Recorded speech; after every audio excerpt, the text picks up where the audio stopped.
I seen that list a lot of times, and I didn't want to be on that list at all. And I knew my wife wouldn't want me on that list. And so I go in the house, and I am so obsessed and preoccupied with this decision, and literally sweating over it.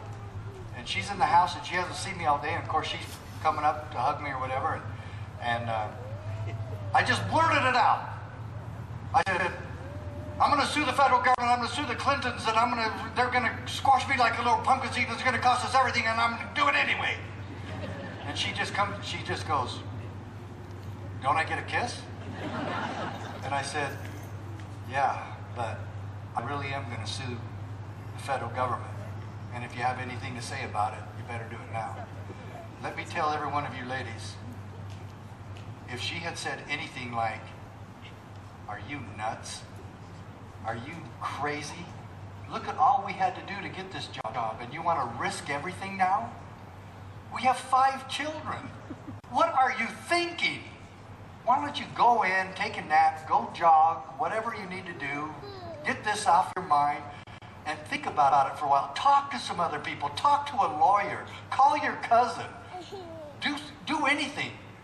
Take your time to make this decision.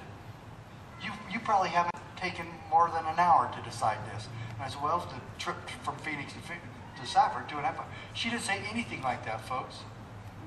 She says, I don't understand all the reasons why you're doing this, but I understand you. And I said, I'm going to take that as a yes. And the next day I go to work, and folks, now what do? Call a local lawyer and tell him I want to sue the federal government? What's he going to say? Well, I'd maybe help you with that if you gave me $15,000 up front. But you know what they're going to say. Are you nuts? You can't sue the federal government. You can't fight City Hall. Sheriff, if you don't want your job, quit. Let somebody else do it. So I didn't bother with that. So I wasn't a member of anything. I wasn't a member of the NRA. I didn't even hunt. I still don't hunt. But I knew the Second Amendment wasn't about that. So here now we have the 10th Amendment and the Second Amendment really being violated. But I wanted to sue on the Second Amendment. So I called the NRA. And I said, I finally got passed around. I finally got in the office of Richard Gardner. And I told him what I wanted to do. And he said, Sheriff, we've already been preparing the paperwork on this case, and we were praying that you would call. And I said, okay. I said, why me? And he says, not you. We need a sheriff. And I said, you got me. And he says, you're the first one in the country to call. And I said, well, we're going to finally prove that the Second Amendment bestows a God-given constitutional right for people to keep and bear arms, right? And he goes, you probably need to calm down, Sheriff, because we're not even suing on the Second Amendment. I said, you're the NRA. He says, we don't have standing to sue at all, but you do. But you only have it on the 10th Amendment. I said, the state sovereignty thing? He said, yeah. And I said, why the 10th? He says, because the federal government has no authority to tell you what to do. And I said, even better. Let's do it. Let's get them. So,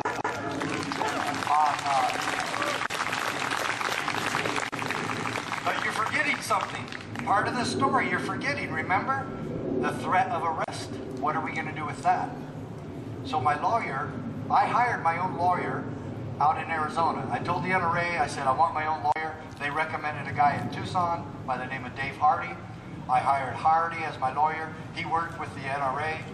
And Hardy told me, he says, look, do you know you're subject to arrest on all this? And I said, well, yeah, I guess. And he says, we're going to try to get an injunction from the federal government being able to sue you, or arresting you for suing them. And he says, I wouldn't put it past them either, knowing their past history. And I said, okay. So we filed the injunction in federal court the same time we're filing the court case. And Judge John Roll was going to grant us this, but he has to allow the other side to say yes or no. No, you can't. You don't need an injunction.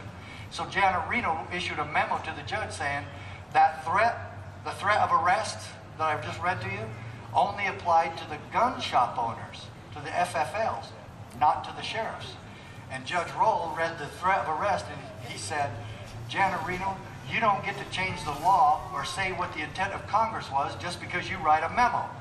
Matt gets is an injunction, and I got the injunction. So I was the only person that ever sued Bill Clinton on a non-sexual matter.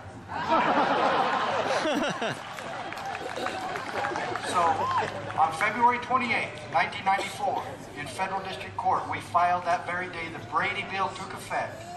And then a few weeks later, Sheriff Prince from Montana joined the case, and we had 5 other sheriffs from across the country. And in December of 1996, Sheriff Prince and I ended up at the United States Supreme Court.